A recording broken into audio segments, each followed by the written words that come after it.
Hey guys, it's Matthew here once again, and welcome to hopefully the last edition of The Struggle with the solo self-found hardcore flashback league. This time around I am trying and building, somewhat successfully, a occultist with a single poet's pen. Now typically if you build a poet's pen character you definitely want to use two of them, as two is straight up double the output of a single poet's pen, and there's pretty much no downside unless you have a very quirky shield or offhand idea to pair your single poet's pen with and get extra benefit out of. But I only have one on this league or solo self-found thingo. Couldn't really make a second one, been trying, haven't gotten anywhere. So I've got a Bladefall in my single poet's pen, which is doing quite a lot of area damage, sometimes a bit of single target if I do conk effect with it. And then I have a cast on crit in my chest with Glacial Cascade. Now if I had a second poet's pen, I could then have a Glacial Cascade or another spell altogether in my other poet's pen, and that would give me quite a lot more output, something like 50% more I would imagine, and make the build a lot smoother. That said, it's going pretty well for the single spell with the occasional cascade thrown in, and the entire build is supposed to be situated around the Occultist class. Now at this point, not competing or anything, I just made an Occultist because it looked pretty fun for the first time in a long time. I thought I should give it a shot thanks to all the fun and nifty shit it's got, like the Profane Bloom explosions, which are those purple bombs going off all of the time, the Malediction, which gives you a bunch of extra chaos damage, the additional curse, so now I'm running 3 curses, and then an additional power charge. But you can also go into some pretty serious energy shield based characters with an occultist, which is probably the best use of it, since the real nice energy shield nodes give you some actual serious sustain as energy shield builds. But I'm not really based around energy shield because I don't have the gear available for that in this sort of solo self-found context.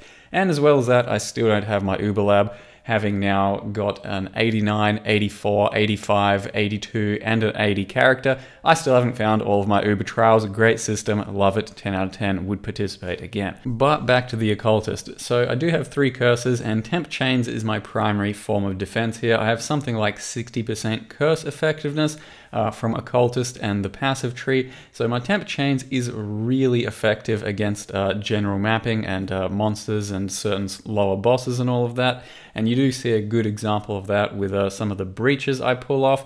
I'm also running then Assassin's Mark on Blasphemy and Vulnerability, since my primary damage source is physical, so I have Vulnerability attached to Orb of Storms.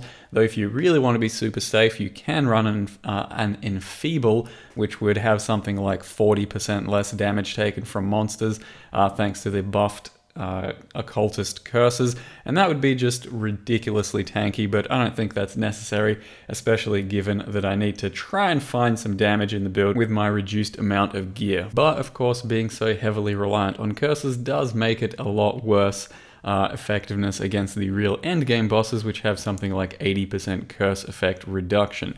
So it becomes just a strong and safe mapper as an occultist, to be able to have all of the effectiveness of your curses against all of these monsters and challenges like Breach, Harbingers, all of that sort of shit. And a perfect example is this Zoth over here, who's just super slow, gives you lots of time to react, and takes lots of extra damage. So for a solo self-found character, Occultist seems like a very strong choice to me, and as well as that on hardcore itself, because I've been running something like 4.5 to 5,000 life, and the only defense I have is basically Temp Chains, so that has just given me the opportunity to then dodge and avoid absolutely everything coming at me, and the damage on my build is really nothing too special with the single poet's pen, so you can scale it a lot higher, I would think, especially with certain gems, jewels, and real gear. But I want to go over this character for you guys and show you what I've done and how I've done it, and maybe what else I can do before dying.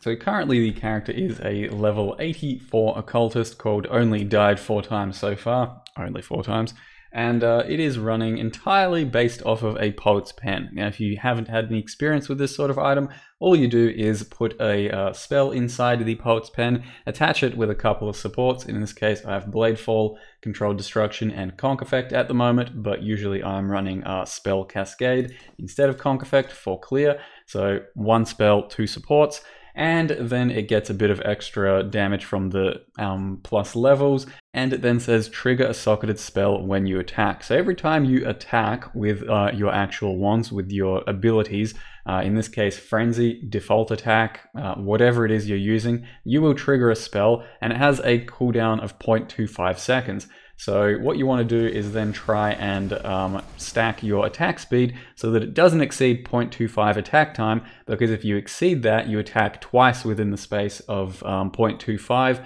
and then it gets a cooldown attached to that before you can start attacking or not start attacking, rather cast your second spell again.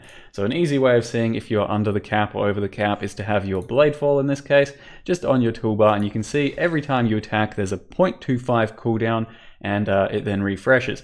If you're attacking non-stop rather nicely, you won't ever stutter on that cooldown, and it won't ever stop and then not proc properly.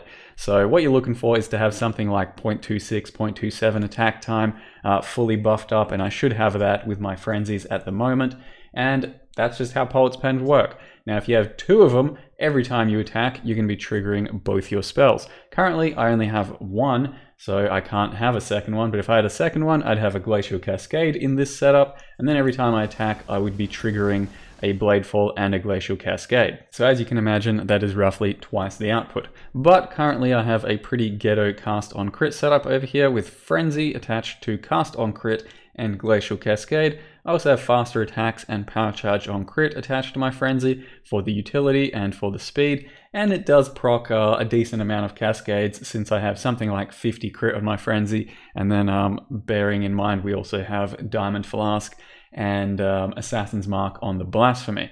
Now the entire character is built around Occultist at the moment because, like I said, Profane Bloom gives you a large amount of explosions, your curses can go through hexproof enemies, and then Malediction gives you an additional curse, more curse effectiveness, a bunch of extra damage from your non-chaos into chaos damage, and then of course you also have Malediction, which is 10 reduced damage and 10 increased damage on the enemies nearby. So with this and this up here, we now have 3 curses, and if you take some other curse effectiveness nodes, these over here and these over here, we end up having something like 60% curse effectiveness, and that gets pretty strong and starts scaling rather nicely. So the build in the end has something like 200% life, a bit of the crit everywhere I can get it, here, here, here and here, and over here. But it is fairly customizable. You can get more jewel sockets if you have good jewels. You can get less life or go mind over matter if you want. But I think reserving 2 for Blasphemy in this case, 1 on Assassins, 1 on Temp Chains, because Temp Chains is a defensive focus here, and then running 1 on Orb of Storms for a Curse on Hit setup, which is situated right here, Curse on Hit, Arcane Surge, Orb of Storms, with Vulnerability. So whenever I want extra damage, drop in my Orb of Storms for the Arcane Surge and for the Vulnerability, and always having permanent Assassin's Mark and Temp Chains going. So in the end, ends up being pretty strong for mapping. Not the fastest character, because it's just an Occultist, don't have a movement skill, and do have to use Poet's Pen, just a single one in this case, running around quite a lot of the time. So it's not the fastest, but it's pretty strong, pretty effective on a fairly low budget, since it's only really 1 Poet's Pen as the requirement. As the rest of my gear currently is focusing just on life and resists, and the Malagari's gloves and a Star Conjure for a bit of crit, attack speed, crit multi, that sort of stuff. The rest is just life, resists, and yeah, I tried to find a wand that did a bit of damage and a bit of crit and all that. It doesn't matter if this isn't a Poet's Pen, every time you attack with either weapon, you are triggering the spell, because it just says trigger a socketed spell when you attack, not necessarily with this weapon. So yeah, try and get some decent offhand. You can get like an Obliteration wand, for example, which would be pretty good. Currently, this is all I've got, and I'm trying to make it work. So hopefully in the next few days, if the character still survives, I will have a bit more of an update in higher levels, maybe 88. I would hope to not die until low 90s even would be pretty optimistic, but very nice.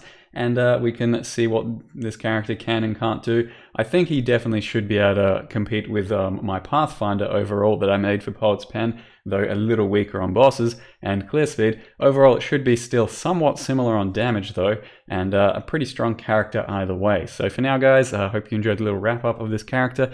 Solo Self-Found in hardcore is still pretty brutal for me at the moment. Haven't found too many things except for that Disfavor and this Poet's Pen, so I'm struggling a bit, and I really wish I could buy some stuff. Maybe I'll jump over to the Hardcore League, migrate my character, and then fill out more of this character if I really feel the need to.